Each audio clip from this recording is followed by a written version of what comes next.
Isaías, buenas tardes. Hola, buenas tardes. ¿Cómo estás, compañero? En Radio Valencia, Amparo Tórtola. Bienvenida, Amparo. Hola, gracias, buenas tardes. ¿Qué tal? Oye, déjame que le pregunte a Nico, que sabe mucho de esto, que sabe idiomas, entre otras cosas. Nicolás Castellano, ¿qué tal, compañero? ¿Qué tal? Buenas tardes. ¿Odos? ¿Exactamente qué significa? Pues Me recuerda a orcos, pero no es orco. ¿Odos qué significa? Significa acompañamiento. Acompañamiento. Viene del griego, sí. Su nombre, la verdad que se lo han currado.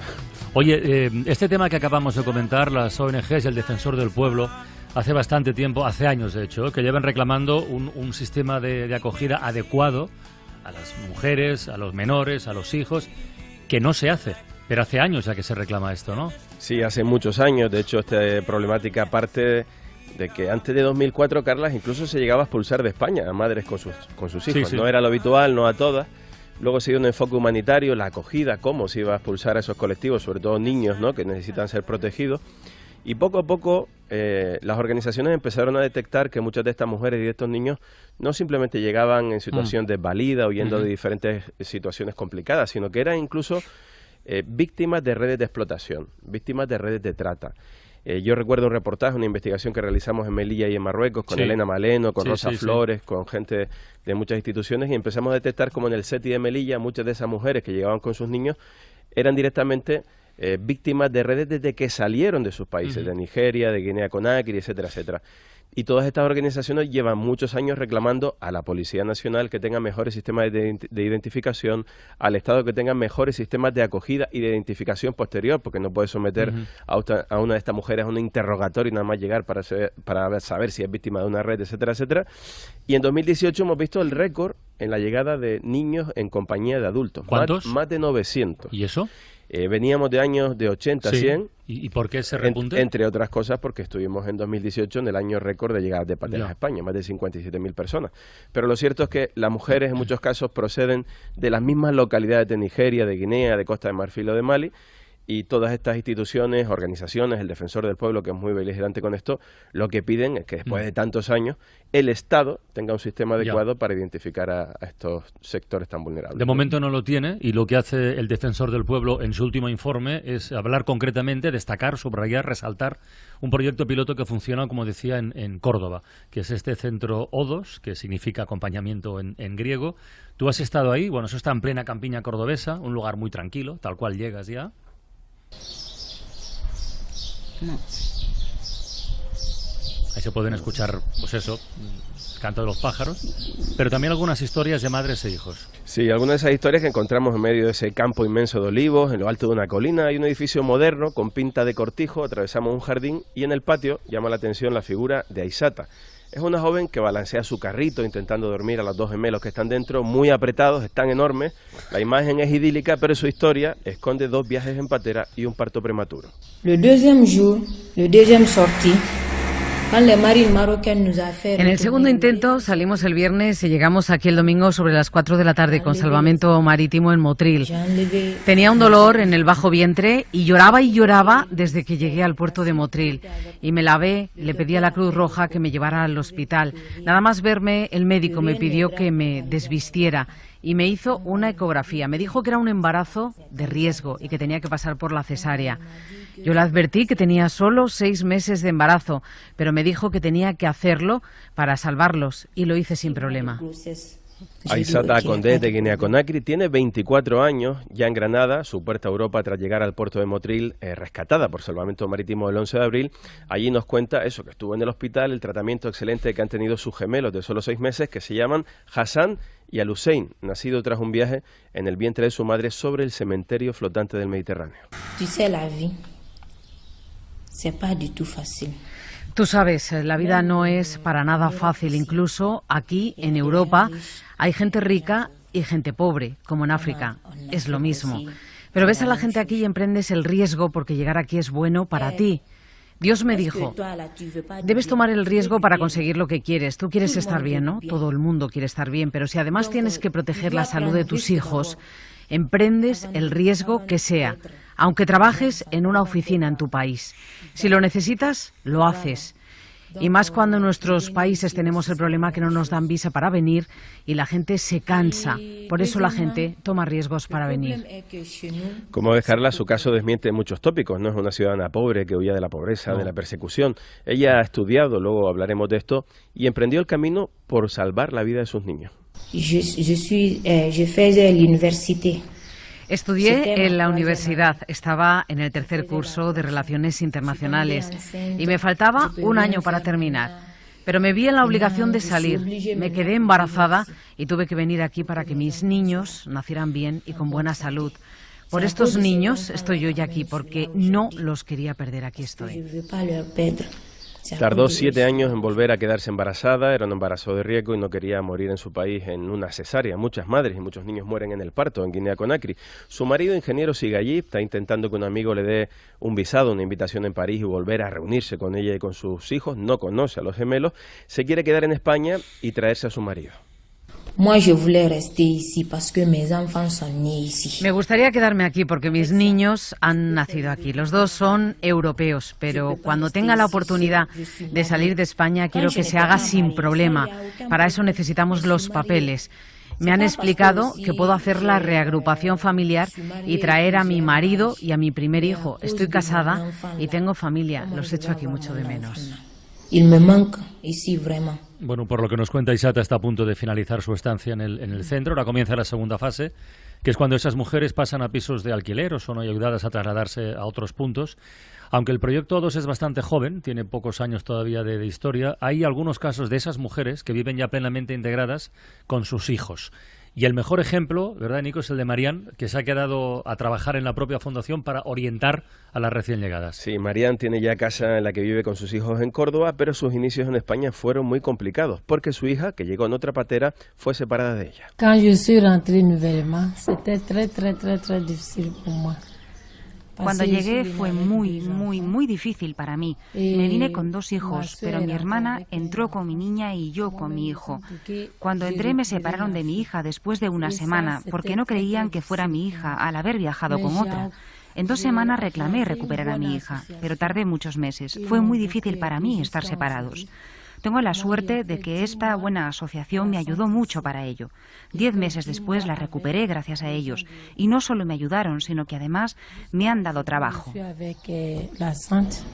Sí, después de 10 meses en los que tuvo que someterse a esas pruebas de ADN para certificar que esa niña que había viajado con la hermana de Marian en otra patera era su hija, pasó por este centro de Montilla y ahora trabaja para la fundación que ha puesto en marcha esta casa cuna. Cuando escucha gente que les cuestiona a las mujeres que cómo es posible que arriesguen su vida con sus hijos en una patera, les responde así.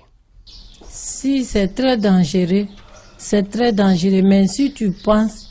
Sí, es muy peligroso, pero si tú piensas y miras atrás en lo que dejas atrás, no piensas en el peligro, porque te dices a ti misma, los problemas que dejas atrás son tales que prefieres morir antes que seguir soportando esos problemas. Sabes que puedes quedarte en el agua para siempre, pero no puedes soportar quedarte allí. Asumes el riesgo, piensas en tu futuro y en el de tus hijos, y te dices, si yo tengo que cruzar, mis hijos también, luchas por tus hijos. Es decir, Carla, no pensaba quedarse en España, pero la ayuda de la asociación le hizo cambiar de idea. Auxiliadora Fernández, buenas tardes. Hola, buenas Bienvenida tardes. a La Ventana. Muchísimas Saludamos gracias. a la directora general de la Fundación Amet Arcoiris, que es responsable de este centro O2 de Córdoba, el único centro privado de estas características en España. ¿Cómo, cuándo y por qué nace, auxiliadora, esto? Y en Córdoba, además, que uno dice, bueno, quizá algún lado, más cerquita al mar, algo. ¿Cómo surge esta idea? Bueno, esta idea surge justamente por todo lo que habéis expuesto los dos, por la situación en la que se encuentran estas mujeres y estos niños y niñas cuando llegan a las costas, la preocupación de varias personas que conocen en profundidad el tema, que nos conocen a la Fundación, conocen las instalaciones y hace como, pues puede hacer ya 4 o 5 años empezamos a pensar sobre ello.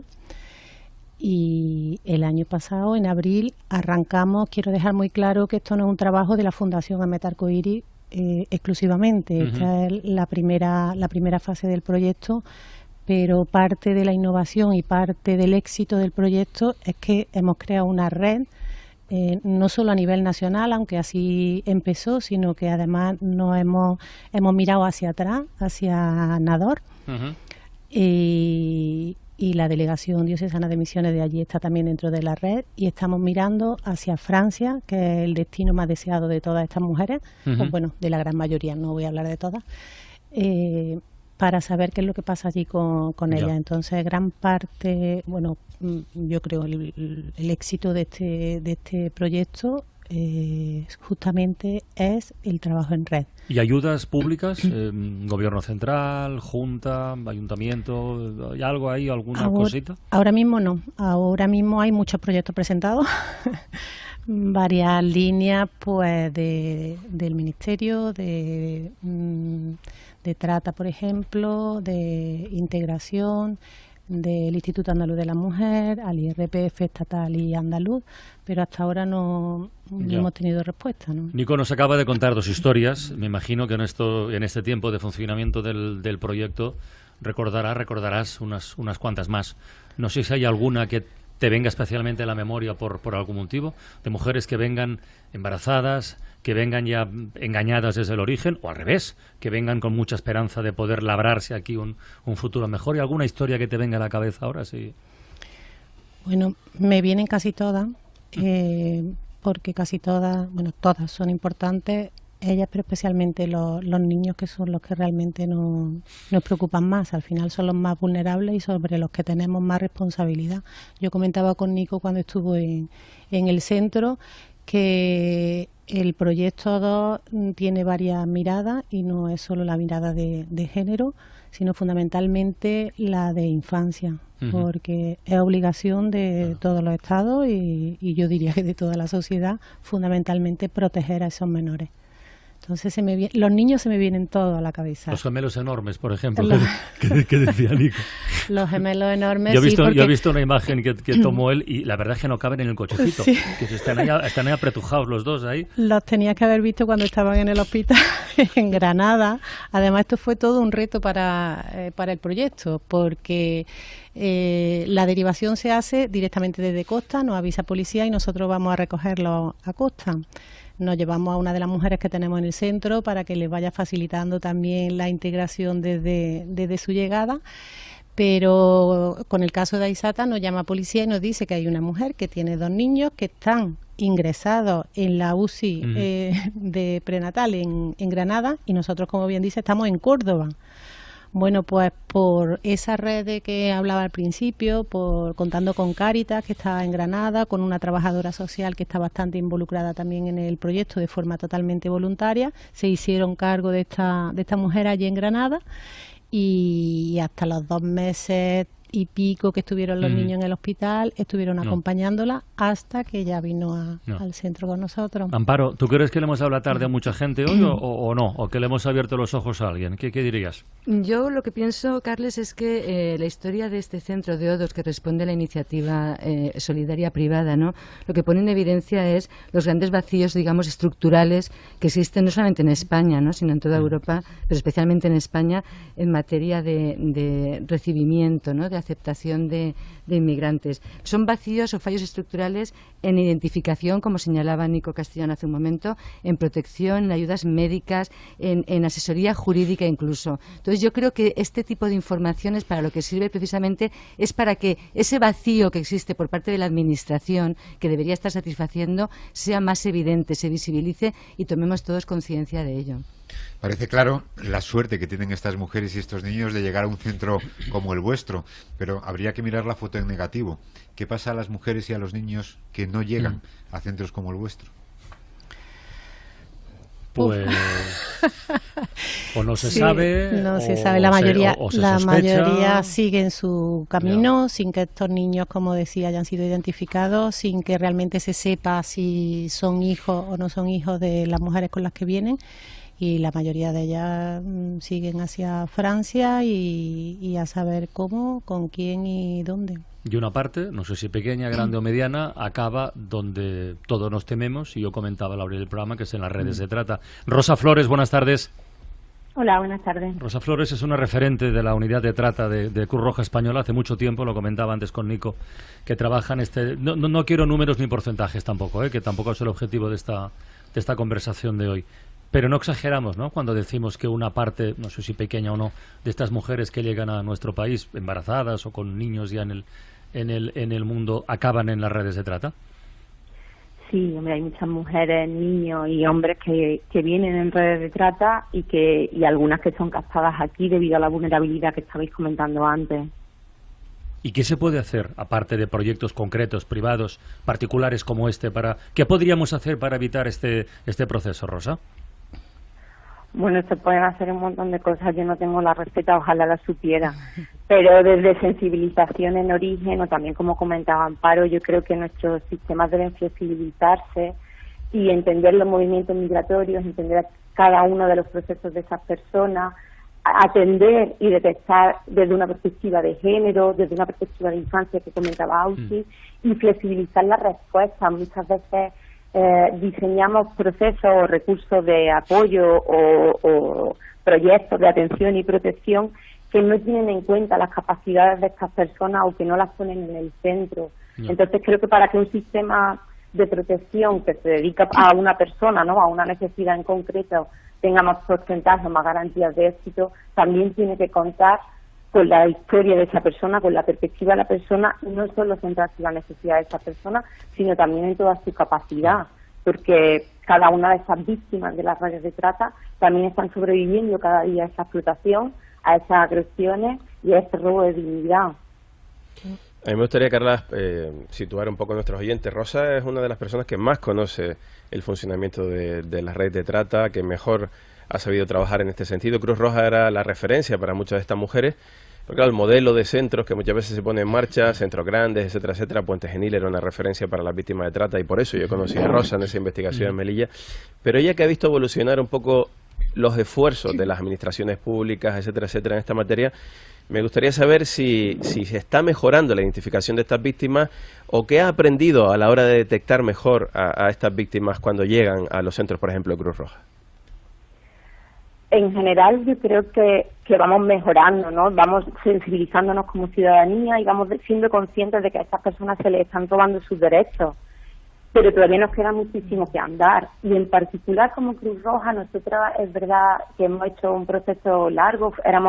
Como estamos en todas partes y somos muchas veces las primeras que llegamos, la trata nos pilló también un poco desprevenidos, por así decirlo, y al principio nosotros nos centramos mucho en esfuerzos, en hacer una detección precoz, en detectar indicadores, en intentar que las personas fueran identificadas lo antes posible para acceder a los mecanismos de protección, pero con el tiempo nos hemos dado cuenta que eso no siempre funciona, porque está vinculado, como decía antes, más a nuestra necesidad de proteger que al proceso de la persona, y la persona tiene que ir recuperando sus derechos de manera paulatina. Entonces creemos que desde ese acompañamiento, pero no restándole a la persona su dignidad ni su capacidad de decidir sobre su vida, sino irla acompañando para que se vaya recuperando, para que se vaya restableciendo, para que pueda ir tomando las decisiones que hace mucho tiempo que no pueden tomar, es un proceso que tiene más garantías de éxito, o al menos más posibilidades, porque es cada persona la que va decidiendo cuál es su respuesta, o la respuesta más adecuada, o la que a ella le sirve. Bueno, nos quedamos con el mensaje de que estamos menos mal. Algo sabe. Rosa Flores, muchísimas gracias por esos minutos en la ventana, de verdad. Un abrazo. Auxiliadora, que por cierto, el nombre ya parece como el hábito hace el monje, ¿verdad? De ayudar a auxiliadora. Perdón, por el chiste fácil. Nada. ¿Por qué haces esto? Él preguntó. ¿De dónde vienes antes de esto? Yo vengo del mundo empresarial, o sea,